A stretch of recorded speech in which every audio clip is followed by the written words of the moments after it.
big, honking petrol guzzler is the latest way to take a spin around Sydney Harbour. Owner-driver Pat McLaughlin decided the harbour needed a bit of revving up. Is this like a New Zealand jet boating thing, like you go nuts in this? We do, when it's safe, of course, but of course we do. We go out there and have fun. That's what it's all about. Having a good time, showing tourists another way to see the harbour. There was a passenger in the plane which made a successful emergency landing at Jandakot yesterday. Adrian Beattie reports. It's all good.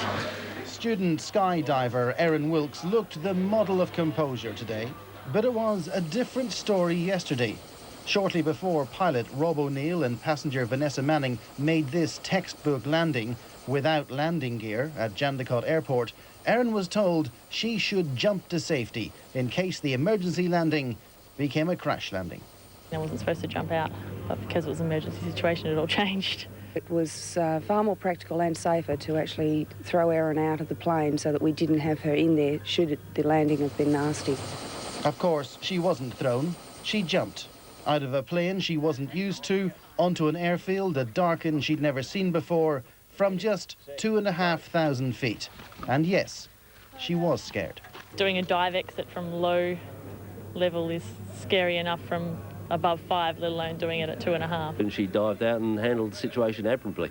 Got herself on the canopy, did a good landing down at Darken.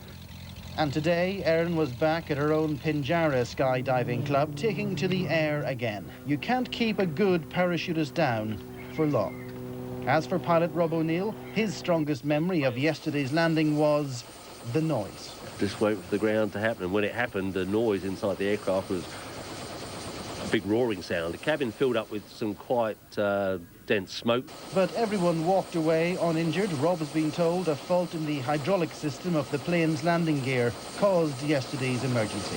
Adrian Beattie, National 9 News. Overseas in... Burning excess fuel. It couldn't land because a hydraulic malfunction meant one of the wheels wouldn't come down. For experienced pilot Robin O'Neill, that only left one option: cut the engines, crash land and hope for the best. It was definitely silence inside the cabin because the engines are now stopped, and then this awful roar of metal on the runway, you know, that's when the dollar signs started flashing before my eyes. The plane was on its way back from Darken, where it had just dropped a skydiver, when Robin and passenger Vanessa Manning realised they were in trouble. Despite 16 years flying experience, it was Robin O'Neill's first real emergency. It was scary, I will admit that. I don't think the thought of death ever came into my mind or anything like that. It was just, how is this going to end up? In the end, it was a textbook landing, but emergency crews ran to the pair's aid as the cabin quickly filled with thick smoke from the friction with the runway. Today, they relived the last tense seconds. Yeah, and then waiting for it.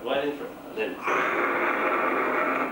But neither Robin nor Vanessa say their close shave has put them off flying. Yeah, it's good. I quite enjoyed doing that. It's very good, actually. David Cooper, 7 News. 6 people have been killed in another terrorist bomb attack. This time the target was a bus. It took skydivers up for a jump south of Perth. When he turned for home, the starboard undercarriage remained jammed in the wing. Skydiver Erin Wilkes wasn't planning on a jump, but decided it was time to bail.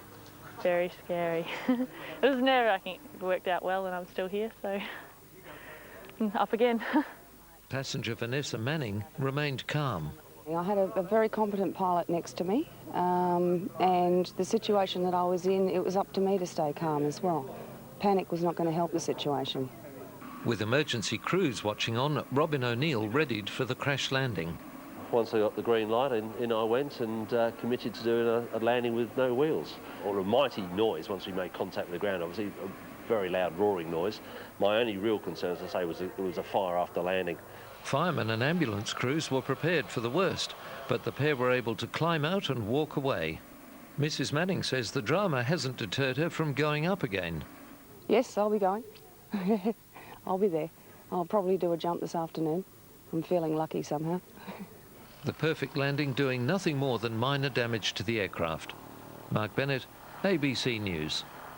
Disgraced businessman Steve Weiss